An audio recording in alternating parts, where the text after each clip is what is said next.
Thanks. Damn. Thanks for coming, you guys. Woo! I feel like I need a bass and drums. Let's get this concert started. It's a hot crowd. Thank you all for coming. Come on. Thank you all so much. Thank you. So I just want to start things off here. You know, I feel kind of inadequate up here. I'm up here with David Crosby, with the greatest interviewer of David Crosby, the greatest film chronicler of David Crosby. So it's like, what would I have to add? I'm a clerical error here. But so I want to start off with David. You know, these two guys have spent, you know, in some cases decades, and in other cases, you know, months and months and years probably, really just relentlessly examining you and cross-examining you and just digging into every single corner of your life. So, to turn it around a little bit, what do you think of these guys? Yeah. That's 2 more documentaries right there. This is a good Q&A now. I've known Cameron since he was 16. And I've known AJ for a couple of years now. And I've worked with his brother. His brother's a really terrific musician. And we've gotten to be friends, and we like a lot of the same things in music. And I know him pretty well. And at least enough to where I trusted them both. You understand, it wasn't as if we were at odds about what we wanted to do. We completely agreed about the approach to this thing. Most documentaries are shine jobs. They're just, they're bullshit. They're about as deep as a bird bath, and they don't tell you. If I'm going to see a documentary about you, I want to know what matters to you. I want to know what's in your head. I want to know what you're afraid of. I want to know who you love. That stuff matters to me. Okay, that's what I want to know.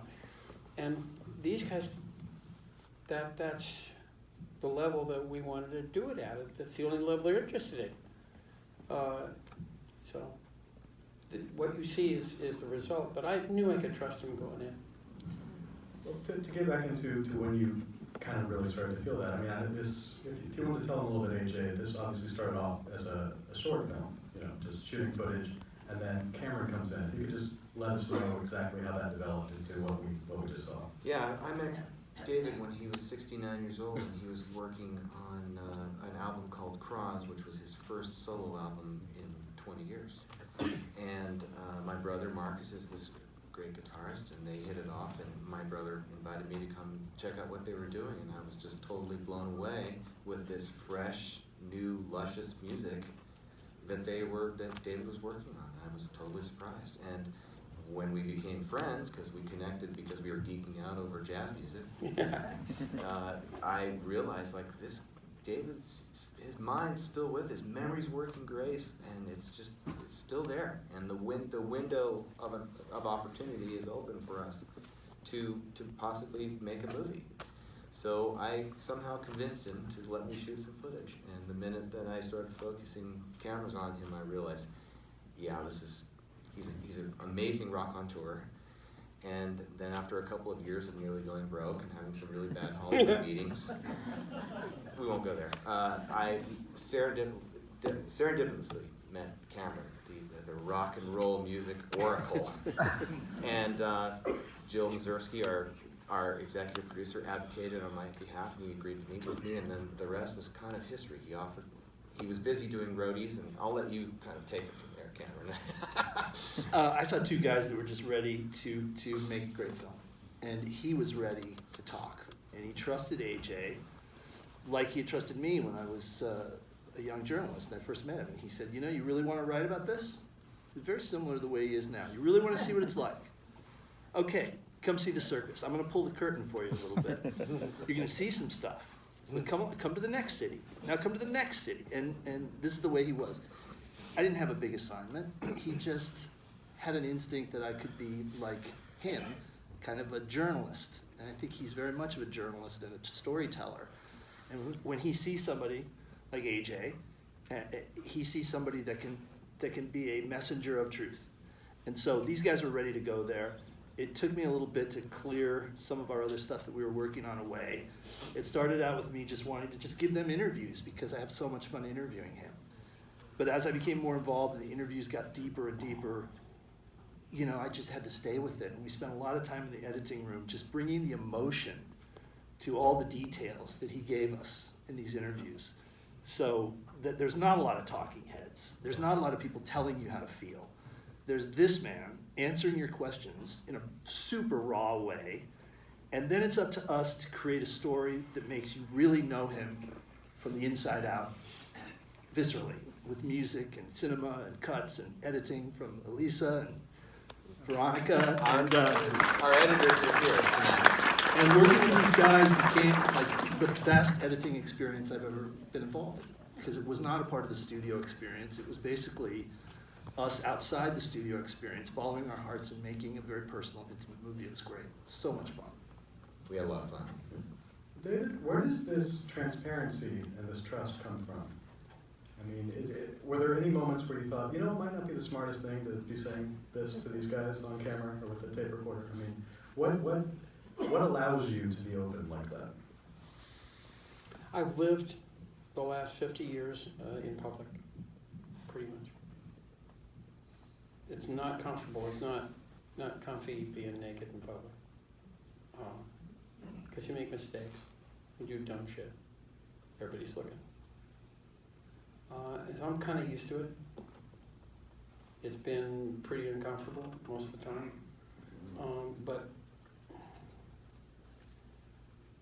how this started was, AJ was looking at what was going on around me. And I'm 77 years old. I'm supposed to be, my wife and I are supposed to be rocking off into the sunset. So good to know you. And, instead, I made 4 records in 4 years. Good ones.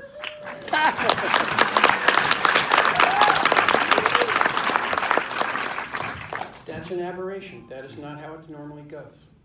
Everybody that encounters it says, no, that's kind of weird. It has a lot to do with how lucky I am. I'm insanely fucking lucky. Excuse me, there's no kids here, right? It's rated R. Kind of a potty mouth. I'm hugely lucky in the people that I've gotten to work with. You know that. You know them. The latest 2 batches you're learning about now. But the music's just been good, and I can't not do it. If songs are gonna come, I have to serve the song. That's my job. And so they're looking at it and they're saying, you know, all right, yeah, it's kind of unusual. We don't see it anywhere else, and it is peculiar, and yes, the quality of the music's very good. And so that's fascinating to AJ, and when he involves Karen, you know, once they start doing it, now you gotta understand, they're my buddies, kind of, until they become filmmakers. At that point, everything shifts. We have to serve the movie like you serve the song. They become utterly merciless and brilliant, and they were smarter than me in the first place. So there wasn't any room to hide. I don't think we had any choice but to do it this way. But I'm really happy about it. Let me ask you one question, if you're asking me a question. This is a Q&A. I like this. Well, it matters to us. It's their life's work. It's also something that's crucially important to me. Did you like it?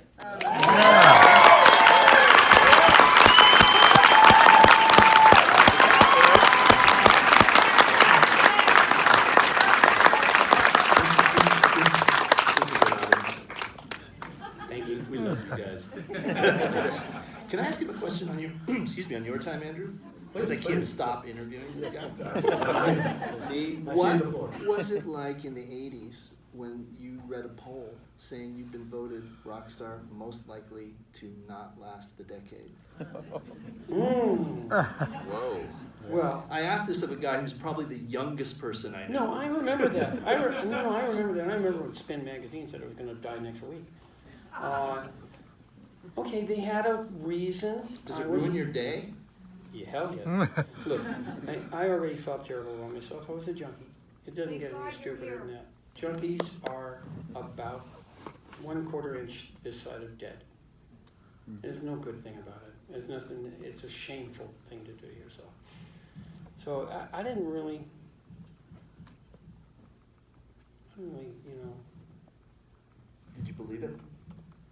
yeah. Wow. It's too late to add a little more to Are we still open up the cut, Veronica? No, it's this level of honesty you never get very often. But did that help Thanks. later on? I mean, just having that experience of saying that, I mean, was that? It helped, and it also helped that I went to those 12-step meetings. For sure. Because they teach you that exact process. You know, I don't know if you agree with everything that goes on there, but that particular thing is absolutely right. It's catharsis. It's a known thing, and they've done it for centuries. If you look at your achievement or your mistake or your piece of relationship that you are concerned with, if you look at a mistake, you have to take it out and put it in the bright light and really look at it honestly. Because then the only useful thing that can happen there is learning from it. Right? And that can't happen until you look. Can't happen until you look honestly. But then you can learn from the damn thing, and then you can set it the fuck down and move on. You can't carry baggage in life and keep really trucking. And you need to look at it. You can't set it down until you do. But that stuff they teach you in the 12-step meetings, and it works. It helped a lot with this. Was this film purgative in a similar way? Yeah, cathartic, no question. Yeah. Crowe wrote a song called Set That Magus Down on the Crowe album. That's There wonderful. you go.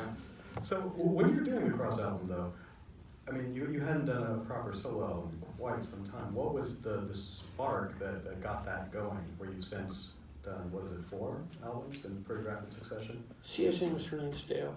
Right. Wasn't fun. We weren't friends. I didn't feel like I could take a song there. Probably the last 10 years we were together. I was working for a paycheck. And that's why I had to leave.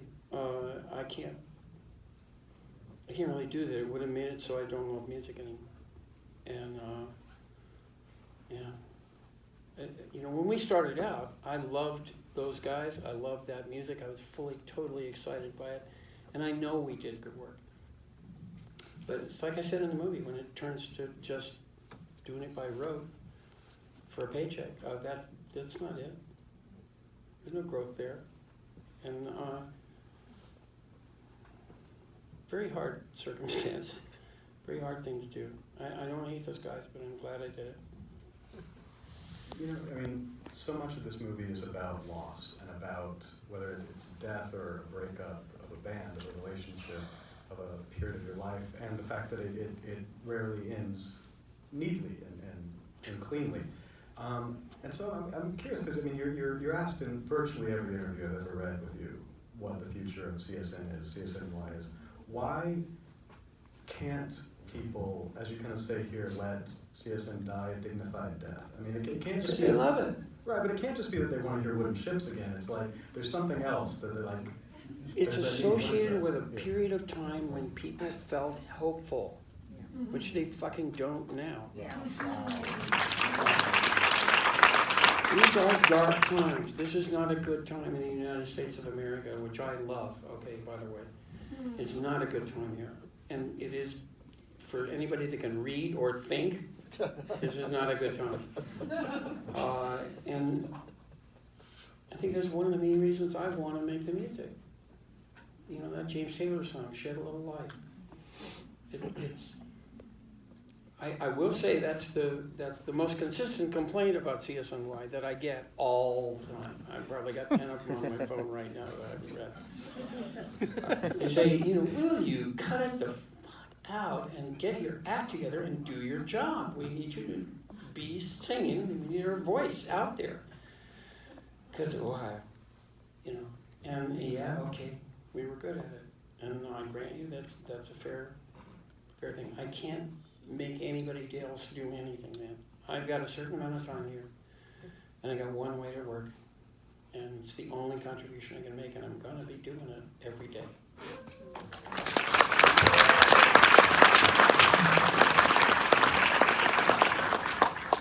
Now, not to switch gears too abruptly here, but some of the most beautiful footage and sequences of this film are you on your boat. And I'm curious, where did this footage come from? How did this? My friend Bobby Hammer, he was sailing with me to Hawaii from Mexico, about 3,000 miles. And he shot a lot of footage. A lot of it we can't use because there's all these naked girls there. And guys. Oh yeah, and then when I told them not to do that. I said, you can't put my naked ass in your movie. And they said, sure, Dave, no problem. You know, You notice it was in. I did not have final cut. I didn't even have final phone call. Nothing. I didn't know say at all. Every time I said, no, you can't do it that way. Sure, Dave, no problem. And they laugh. Go back in the editing bay, go, It's a great story about that footage, though, because Bobby Hammer, who is a cinematographer, shot movies with Alan Davio, who shot E.T. They have had a gentleman's agreement that footage couldn't go out because of what he just told you about. There's some nudity and all of that, and I asked Crosby, I said, could you please put me in touch with Bobby? And finally, Bobby called me one day. I got this phone call from Monterey, and he's like, AJ, it's Bobby Hammer. Cross called me. He says that you're the guy that should have the footage.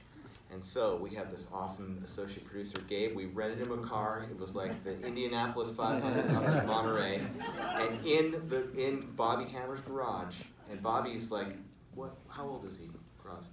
really old.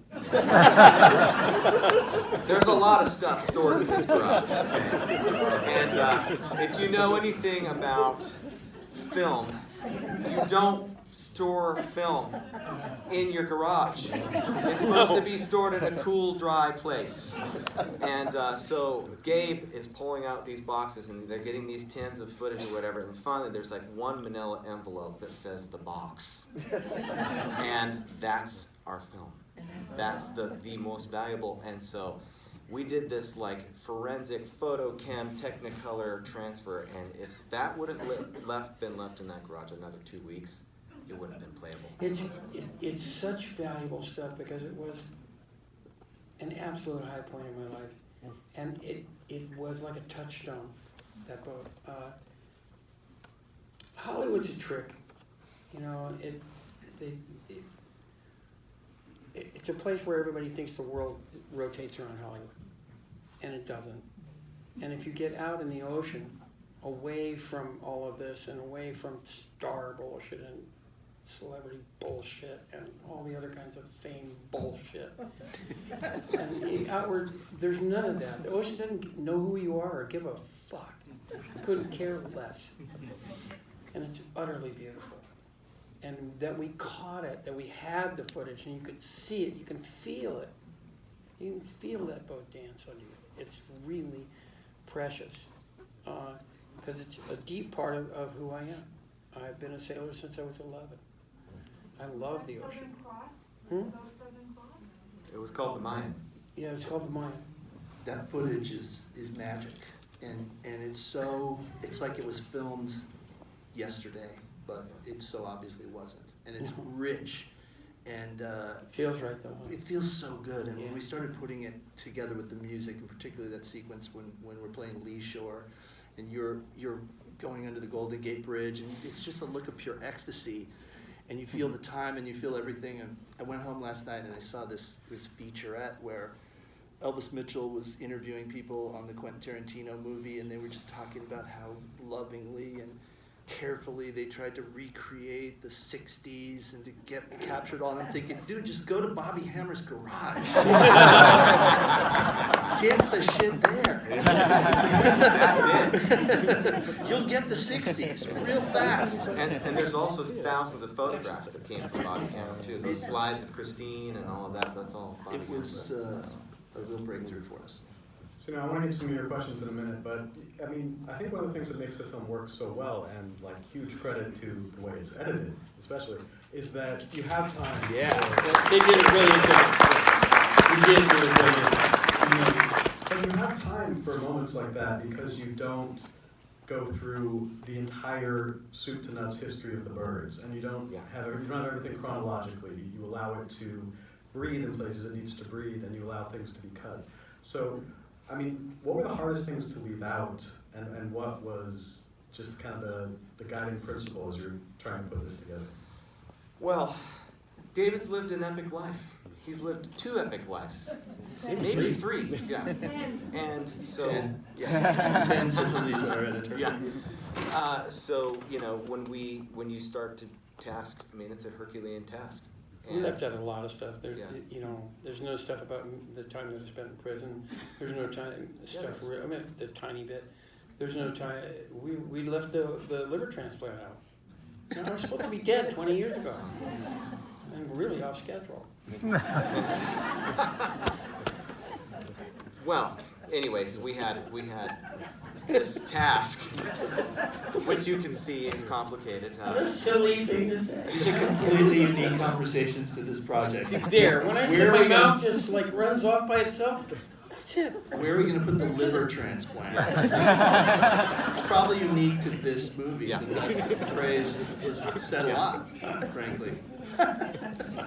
It's such a rich kind of experience to dig through all this stuff. And the great thing is he really doesn't spend that much time talking about the past. So once he opens the doors to talk about it, sorry to mention the Doors.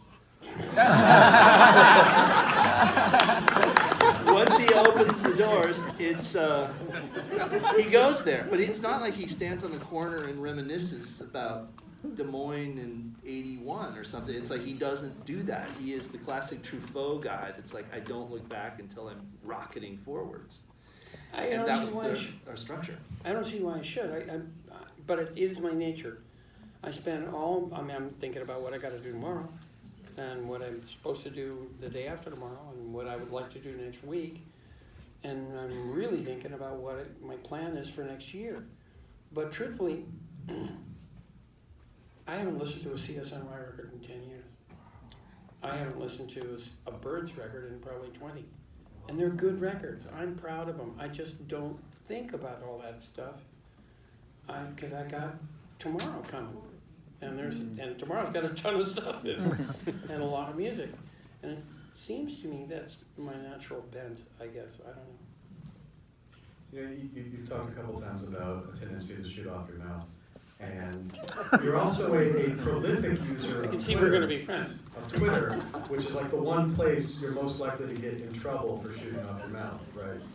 Do you see a risk here, or? I do get in trouble on Twitter. Oh, okay. Good. The David Crosby on Twitter. Oh Follow. man, are you kidding? Okay, Kanye.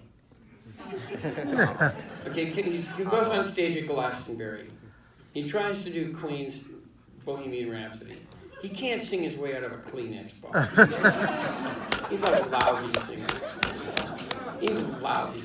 Freddie Mercury, he's queer as a $3 bill. He can sing his ass off. Ass off.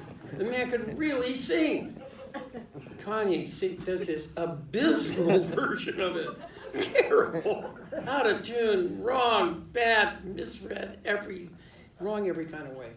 Gets off stage and says, I'm the greatest living rock star. It pissed me off. So I get on Twitter and I say, would somebody please drive him by Stevie Wonder's house so he knows what the greatest living rock star looks like? And on the way, would you buy him Ray Charles' record collection so he can learn how to fucking sing? And I got in a lot of trouble. I did get in a lot of trouble. A lot of people were very angry with me. I have a lot of fun there, and it's mostly because people are fascinating. They are. You know that? It's been...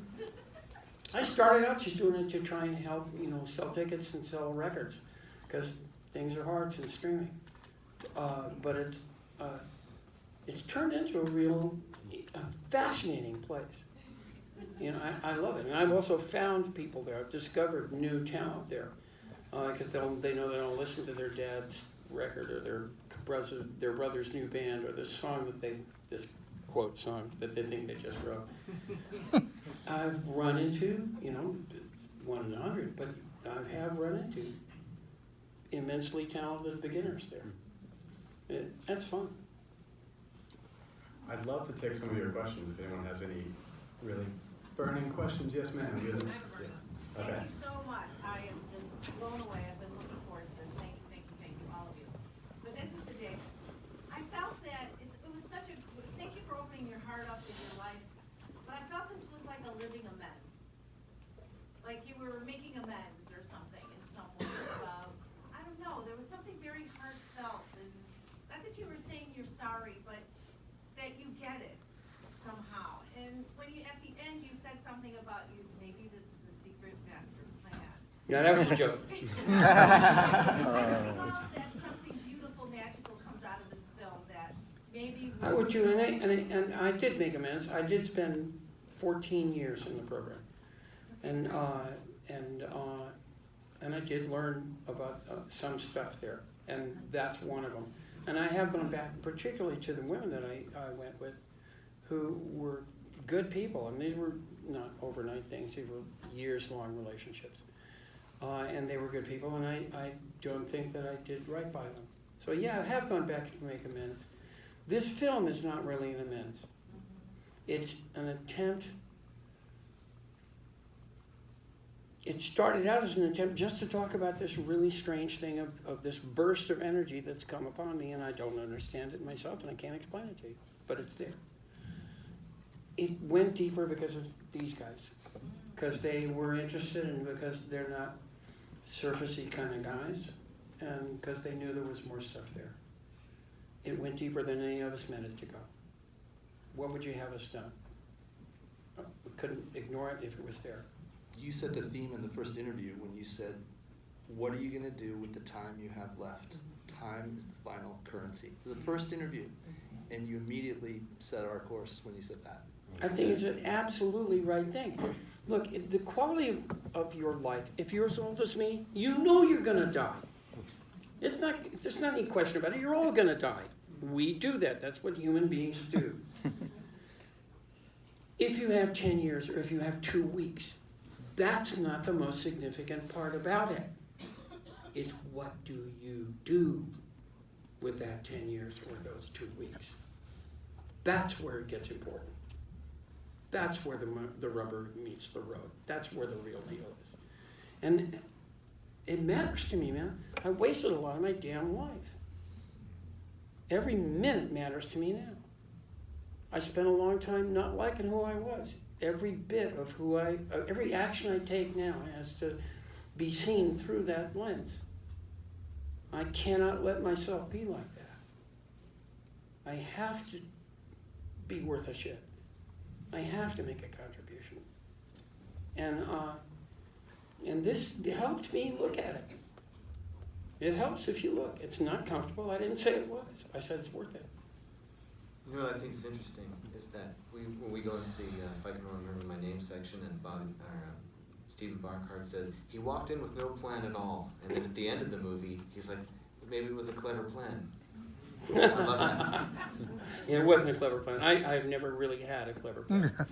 I Yeah. think we have time for one more. If someone I has also love when you say love is the best thing we do. I think that's a Yes, sir. cool thing. Actually, it's more of a comment. I want to commend you on how brave you were during this whole movie. It just seemed like nothing was off limits. That it takes a lot of courage to be as brave as you were and put that on film. Thank you. And I want to commend you both. Just thank you for making this film, all of you. Thank you. I guess if there's a question there, was anything off limits? No. We knew that going in. Yeah. They wouldn't have accepted it if I'd said them, and I wouldn't have said them if they'd wanted to. It's not what we do. It's most assuredly not what they do. They're filmmakers, and they want to make you feel stuff. And their job is to sequence a bunch of images and music and ideas and thoughts and language and expressions and gestures and stuff in a way that makes you feel something. And I think they did it. Great job. Yeah. They did a great job.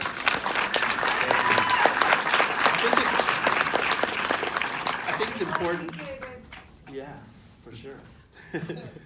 I think it's important that not just we make you feel something, but we make you feel something the way that David Crosby makes you feel. Yeah. So it's not really us. You mean confused?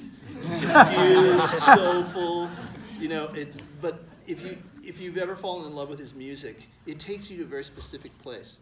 It's a rich place. It's a banquet of feelings. It's all kinds of great things, but it's a specific place. And I always thought, and we always talked about this, is that, even through all the chapters of his life, our goal was to give you the feeling of a great David Crosby song.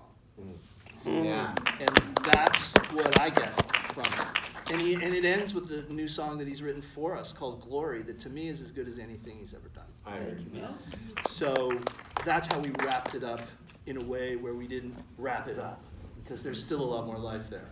I'm holding firmly. Yeah. That's it. Congratulations. I think that's all we